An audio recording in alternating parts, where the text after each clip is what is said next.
Okay, next हम पढ़ने वाले हैं कि हमारे पास अलग अलग तरह के थ्रेड्स होते हैं। तो वेरियस थ्रेड्स जो है प्रोफाइल्स वो हमें पढ़नी पड़ती है पावर स्क्रू के नजरिए से। तो पावर स्क्रू में कौन कौन से यूज होते हैं वो हम देखते हैं। सबसे पहले हमारे पास है स्क्वायर थ्रेड। देखिए स्क्वायर थ्रेड जो है वो सबसे ज्यादा यूज किया जाता है।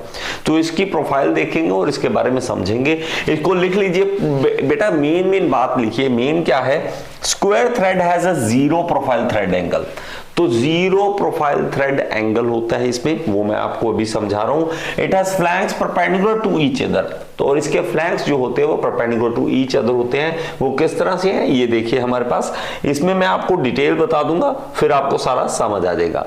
तो ये हमारे पास जैसे स्क्वायर थ्रेड है, ये स्क्वायर थ्रेड है। तो ये हमारे पास जो प्रोफाइल है इसकी वो एक दूसरे के परपेंडिकुलर है। ये देखिए हमारे पास ये आ रहा है जो, वो परपेंडिकुलर, ये देखिए बिल्कुल परपेंडिकुलर निकलेगा। ये देखिए ये परपेंडिकुलर बनेगा।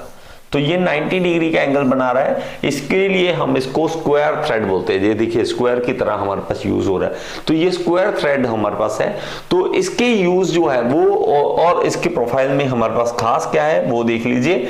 इसकी प्रोफाइल में आपको जो याद रखना है वो बार बार पूछा जाता है, वो पूछा जाता है इसकी पिच। ये देखिए पिच जो है इसकी, ये पिच है, ये पिच है। और इन दोनों के बीच का डिस्टेंस जो है, ये वाला डिस्टेंस, ये p/2 आधा हो गया और ये p/2 आधा हो गया। मतलब पिच का 2 पार्ट कर देने हैं आपने, पिच के 2 पार्ट कर देने। ये देखिए इसका आधा पार्ट, ये डिस्टेंस जो है वो p/2 है आधा पिच का, और ये जो डिस्टेंस है वो भी p/2 होगा। ये बार बार आपसे पूछा जाता है। और ये एंगल जो है वो 90 डिग्री का होगा। और इसकी जो हाइट है, ये हाइट भी हमारे पास p/2 होगी। क्या होगी? p/2। तभी तो वो स्क्वायर बनेगा, तभी तो वो स्क्वायर बनेगा। स्क्वायर मतलब हमारे पास जो चतुर्भुज है स्क्वायर है बनेगी, उसकी लंबाई और चौड़ाई दोनों ही इक्वल होंगी। लंबाई p/2 और चौड़ाई p/2। ये p/2, ये p/2। और इमेज में मुझे लगता है थोड़ा ज्यादा दिख रहा है, खिंच गई ना इमेज, थोड़ी सी ड्रैग करने से हो जाती है। ये बड़ी लग रही है, नहीं तो ये इसके दोनों बराबर होते हैं। तो p/2 और p/2 दोनों बराबर होंगे, तभी वो स्क्वायर थ्रेड बनेंगे। ओके, ये नोट कर लिया होगा आपने। इसके अलावा देखिए square thread are used when force is to be applied in both direction. Both direction में फोर्स अप्लाई। आप देखिए, आप स्क्रू जैक की बात करिए, इधर घुमाते हैं तो ऊपर जा रहा है, वापस घुमाते हैं तो नीचे आ रहा है। तो आपके पास जो पावर हो रही है वो स्क्वायर थ्रेड में हम यूज कर रहे हैं, वो दोनों तरफ यूज कर रहे हैं। ऐसे नहीं है कि एक डायरेक्शन में, ये दोनों तरफ होगा। ठीक है। As they transmit power without any side thrust they are used in screw jack and clamping devices. ये क्या है? देखिए हमारे पास साइड थ्रस्ट क्या होता है उसको समझ लीजिए। बेटा आपने जो फोर्स लगाना है, आपने जो फोर्स लगाना है, कभी भी किसी भी चेयर, किसी कोई चीज है, मान लीजिए ये चेयर है, ये टेबल है, आप इस टेबल को उठाना चाहते हैं तो टेबल में कई बार देखा है आपने, इस तरह से ना छोटे से टेबल होते हैं, उनके बीच में हम यहाँ पे होल बना देते हैं, यहाँ पे होल बना देते हैं। क्यों? ताकि इसको बीच में से पकड़ के ऐसे उठाया जा सके। अगर मैं इसको, इस टेबल को उठाकर यहाँ से बिल्कुल सीधा ऊपर उठाता हूं तो क्या ये साइड में जाएगा? नहीं ना। मैं ऐसे पकड़ के सीधा उठाता हूं तो ये ऊपर की ओर जा रहा है, दूसरी तरफ कोई फोर्स तो नहीं लग रही। अगर मैं इसको इस एंगल से उठाता हूं, अगर मैं इसको इस एंगल से उठाता हूं, इस एंगल से, तो हमारा ये फोर्स इधर भी जाएगा। मतलब इधर भी और ऊपर भी, दोनों तरफ हमारे फोर्स लगेंगे। ये आपको अप्लाइड मैकेनिक्स में मैंने आपको पढ़ाया हुआ है। इस एंगल पे अगर फोर्स लगाएंगे भाई साहब, इसके कारण ये जो फोर्स होगा, ये इसको हम साइड बोलेंगे, साइड थ्रस्ट बोल देंगे। किसके केस में? अगर हमारे पास कोई यहाँ पर गियर्स हैं, हमारे पास टीथ है, प्रोफाइल है उसकी, तो उसके केस में हमारे पास क्या कर देंगे हम, इसके ये स्क्वायर थ्रेड्स हैं, उसके केस में हमारे पास क्या करते हैं कि साइड थ्रस्ट लगती है। साइड थ्रस्ट किस तरह से? ये देखो, अगर मेरा, मान लीजिए मैं इस तरह से एक प्रोफाइल बनाता हूं आपके लिए, ठीक है। यहां पे मेरे पास मान लीजिए एक थ्रेड है और ये थ्रेड जो है वो इस तरह से है। ये देखिए ये रेक्टेंगुलर है, ये रेक्टेंगुलर थ्रेड है। ये जो फोर्स लगाएंगे फिर ऊपर की ओर ही लगाएंगे, सिर्फ ऊपर की ओर, क्योंकि हमें तो भाई कभी कार को देखा कि इधर करके इधर कर दो थोड़ा सा, नहीं, हम कोशिश करते हैं हमारे पास जो पावर जैक स्क्रू है, हमारे पास जो जैक है, वो सिर्फ उसको ऊपर की ओर उठाए, साइड की ओर जोर ना लगाए। और इसके थ्रेड जो होंगे वो थ्रेड सिर्फ एक ही साइड में जोर लगाएंगे, दूसरी साइड में जोर नहीं लगाएंगे। अगर हमारे थ्रेड इस तरह से है, मान लीजिए इस तरह से है, वो इस तरफ फोर्स लगा रहे हैं तो एक ही तरफ फोर्स लगाएंगे। लेकिन अगर कहीं एंगल दे देते, कहीं हम इस थ्रेड को थोड़ा सा भी एंगल दे देते, मान लीजिए इस तरफ थोड़ा सा एंगल दे देते, तो ये क्या कर देता, एंगल पे फोर्स लगाता, एंगल पे फोर्स लगाता तो इसको इधर तो फोर्स मिलती इधर भी मिलती, तो साइड थ्रस्ट भी मिल जाता, वो प्रॉब्लम क्रिएट कर देता साइड थ्रस्ट। तो इसके केस में आपने याद रखना है हमेशा, ठीक है, इसके केस में हमेशा याद रखना है कि हमारे पास साइड थ्रस्ट अवेलेबल नहीं होती है, इसमें साइड थ्रस्ट नहीं होगी, प्लीज इसको नोट कर लो, ठीक है। और पूछा हुआ क्वेश्चन है, फिर मत कहना कि सर ये मैंने पढ़ा नहीं था, तो विदाउट एनी साइड थ्रस्ट, इसको स्पेशल नोट कर लो, इसीलिए इसको स्क्रू जैक वगैरह में यूज किया जाता है।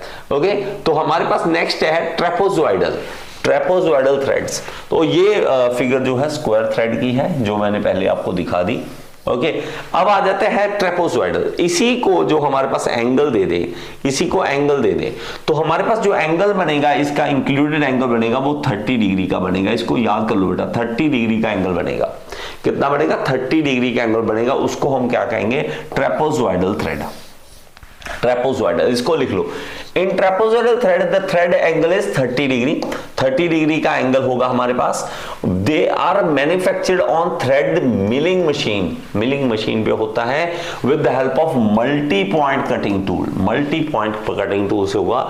और हमारे पास जो स्क्वायर थ्रेड होते हैं ना बेटा, वो सिंगल पॉइंट कटिंग टूल से भी बन जाते हैं। इसको प्लीज नोट कर लें, जो मैंने पहले करवाया उसमें लिख लेना कि ये किससे बन सकते हैं? सिंगल पॉइंट कटिंग टूल से भी बन सकते हैं, सिंगल पॉइंट कटिंग टूल से। ठीक है, तो ये जो बनेंगे वो किससे? ये वाले किससे बनेंगे? ये मल्टी पॉइंट कटिंग टूल से, मल्टी वाले से। ठीक है, ये हमारे पास बनते हैं। ठीक है, it is economical as compare to single point cutting tool used in machine square thread. तो स्क्वायर थ्रेड में हमारे पास सिंगल पॉइंट कटिंग टूल से बन जाते हैं। They are used in lead screw. तो लेड स्क्रू में हम जो है इसका यूज करेंगे। And other power transmission devices in machine tools, तो इसमें भी हम यूज करेंगे। ओके, तो इसको लिख लीजिए। नेक्स्ट है हमारे पास एक्मे थ्रेड। एक्मे थ्रेड, ये रहा एक्मे थ्रेड। इसमें एंगल जो है वो 29 डिग्री का है, 29। ठीक है, तो मैं ये कह देता हूं कि कुछ लड़कियां 29 की एज में लैक्मे यूज करती हैं। एक्मे, लैक्मे, ठीक है, लैक्मे यूज करते हैं। तो प्रोडक्ट है कोई ब्यूटी का, तो लैक्मे, एक्मे 29 की एज में, ताकि हमारी जो यंग हम दिखना चाहते हैं वो हमारी कमी ना आए। ठीक है, तो ये सब रटाफिकेशन है। आप में से कुछ चीज, कोई बच्चे ये कहीं सारा ये क्या बोल रहे हैं, सिर्फ रटाफिकेशन की बात है और कुछ नहीं है। ठीक है, मेरे जैसों के लिए जरूरत है जिनको याद नहीं रहता कि एक्मे में एंगल कौन सा था 30 का दिन, तो हम कहेंगे 29 की एज वाला। ठीक है, तो आपको याद रह जाएगा। ओके, और इसका ये जो डिस्टेंस है ये याद कर लें, ये होता है 0.3707 पी मतलब पिच। ठीक है, पी मतलब पिच। इसमें देखिए Acme thread is a special type of trapezoidal thread. Trapezoidal thread का स्पेशल टाइप है, उसमें 30 डिग्री, इसमें 29 degree. Okay, both Acme and trapezoidal threads are identical in all respect except thread angle. सिर्फ thread angle इसका change है, नहीं तो ट्रेपोजोइडल जैसा ही है। ठीक है, ऐसा ही है। देखो मॉडिफिकेशन होती है, जैसे ट्रेपोजोइडल थ्रेड बना उसमें एंगल का जो चेंज आया उसके कारण हमें नया एक थ्रेड मिला जिसका नाम एक्मे थ्रेड रखा गया। Thread angle in Acme is 29, ठीक है, विच इज 30 डिग्री इन ट्रेपोजोइडल। ये भी आप लिखें। Acme threads are used for lead screw and other power transmission. Same है, वो भी हमारे पास इसी तरह लेड स्क्रू में यूज हो रहा था, ये भी लेड स्क्रू में यूज हो रहा है। ठीक है, acme threads can be cut by dies, therefore they are easy for to manufacture. Dies में हम बना सकते हैं, इसलिए इजी है। Efficiency of acme thread is less than the square thread because of the slight slope of the flank. तो हमारे पास slope है, ठीक है, एफिशिएंसी है वो कम हो जाती है। एफिशिएंसी का मतलब मैं फिर से कहता हूं भाई साहब, पावर जब हम मान लोड उठाना चाहते हैं तो एनर्जी का यूज वो एफिशिएंसी कहलाता है, जैसे मैंने आपको पिछले लेक्चर में भी बताया था। नेक्स्ट है बटरेस थ्रेड, और बटरेस थ्रेड में एक मेन बात हर बार पूछी जाती है, वो एग्जाम में ये पूछी जाती है कि ये दोनों डायरेक्शन या एक डायरेक्शन में फोर्स आगे देता है, पावर देता है, तो एक ही डायरेक्शन में देता है, दूसरे में नहीं देता है। तो ये लाइन आप याद कर लें पहले ही। ओके, तो इसको बटरेस थ्रेड को लिख लीजिए। In case of buttress thread, in case of buttress thread the flanks are inclined at 45 degree, तो 45 डिग्री पे होते हैं as they take unidirectional thrust, एक तरफ uni मतलब एक unidirectional thrust, they are used in vices and clamping devices, तो vices और clamping devices में हम यूज करते हैं where force is to applied in one direction only, force एक ही डायरेक्शन में अप्लाई करना चाहते हैं।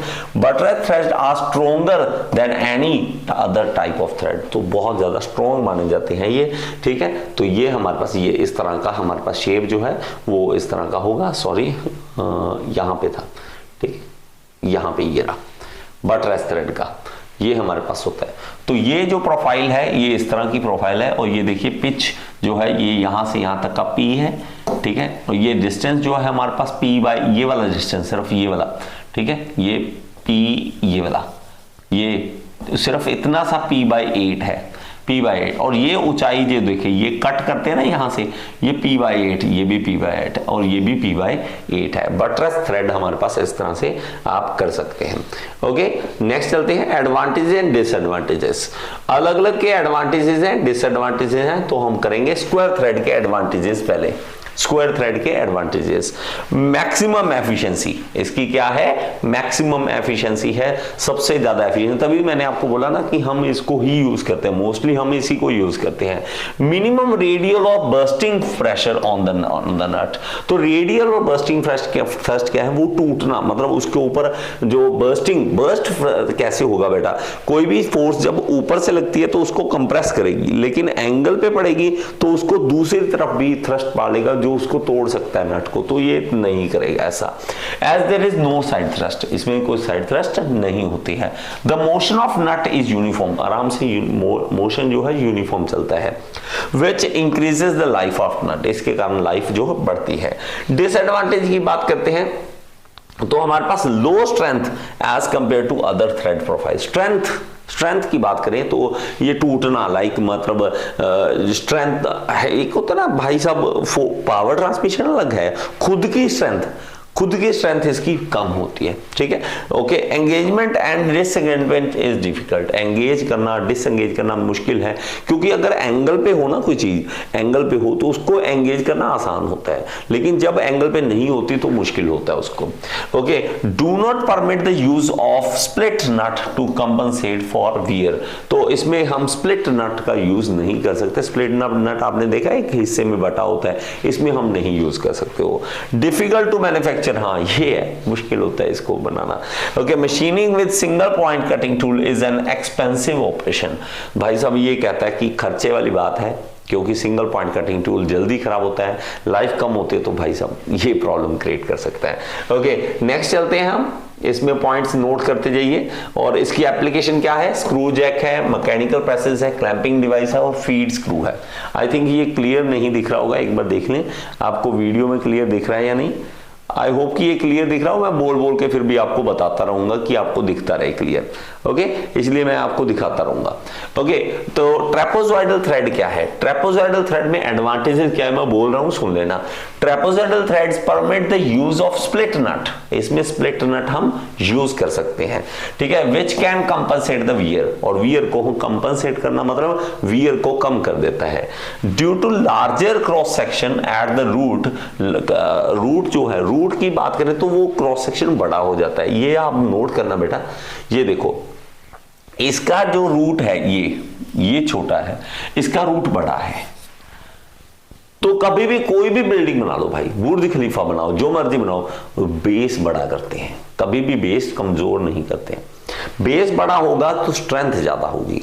बेस अगर सही नहीं है, पूरा प्रॉपर चौड़ा नहीं है, तो भाई बिल्डिंग सही नहीं बनती। हमेशा देखना जितनी बड़ी बिल्डिंग उसका बेस उतना बड़ा, तो बेस छोटा है इसलिए ये प्रॉब्लम आती है। तो हमारे पास जो दूसरे थ्रेड्स आएंगे इसमें हमारे पास नहीं होगा, हमारे पास स्क्वायर थ्रेड में सबसे ज्यादा प्रॉब्लम आती है। ठीक है, due to larger cross section at the root trapezoidal thread are stronger than square thread, square thread से ज्यादा अच्छे हैं। डिसएडवांटेज क्या है, lower efficiency than square thread, efficiency कम है। ठीक है, ये प्रॉब्लम हमारे पास आएगी। Slope on the flanks introduce some bursting pressure on the nut, angle होने के कारण नट जो है वो उसके ऊपर बर्स्टिंग फोर्स लगती है, तोड़ने के लिए फोर्स लगती है। एप्लीकेशन लीड स्क्रू में हमारे पास है, ये हमने पहले भी पढ़ लिया, और बेंच वाइसेस में हम यूज करते हैं। एक्मे थ्रेड की बात करें तो एक्मे थ्रेड हमारे पास, since Acme thread profile is special type of trapezoidal thread, its advantage disadvantage are application are same, तो हमारे पास ये लिखने की जरूरत नहीं है भाई, ऊपर जैसा ही है, एक्मे जो है वो पहले जैसा ही है, ट्रेपेजोइडल जैसा ही है। बटरेस की बात करें तो बटरेस ड्यू टू यहाँ पे okay, buttress threads are used where heavy axial forces act along the screw axis in one direction only। तो हमारे पास क्या कहता है, एक डायरेक्शन में फोर्स लगेगी लेकिन एक्सियल डायरेक्शन में हमारे पास फोर्स लग रही है हैवी, तो हम इसको यूज करते हैं। Due to largest cross section at the root, cross section सबसे बड़ा है इसका। ठीक है, बटरेस थ्रेड आर स्ट्रॉन्गर, सबसे ज्यादा स्ट्रॉन्ग है, तो बेस आपको शक्ल से याद रह जाएगा, बेस बड़ा स्ट्रॉन्ग है ये। ठीक है, they combine the advantage of square thread and V thread, तो हमारे पास दोनों थ्रेड की कॉम्बिनेशन हमारे पास यहाँ पे मिलती है। दे can B economically manufactured on thread milling, तो इजी है, तो खर्चा कम आएगा इसका। ओके, डिसएडवांटेज की बात करें, they can be used to transmit in one direction only, तो एक ही डायरेक्शन में करता है, ये सबसे बड़ा इसका नुकसान है। ओके, तो ये मेरे पास देखिए हमारे पास क्या है, इसमें डिफरेंस है, ये मैं पहले भी करवा चुका हूं, फिर भी आपको कराऊंगा क्योंकि थोड़ा सा डिफरेंस है, ज्यादा बड़े डिफरेंस नहीं है। ठीक है, और सेम ही अगर आपने पहले सही तरह से पढ़ लिया तो ये भी ऑलमोस्ट दोनों में डिफरेंस सेम होगा। देखो इसमें फ्लैंक्स परपेंडिकुलर होते हैं, इसमें फ्लैंक्स क्या होते हैं, परपेंडिकुलर, इसमें हमारे पास 29 डिग्री पे होते हैं। ठीक है, एक्मे में 29, स्क्वायर में क्या है 90 डिग्री पे है। They are used for power transmission in either direction, किसी भी डायरेक्शन में।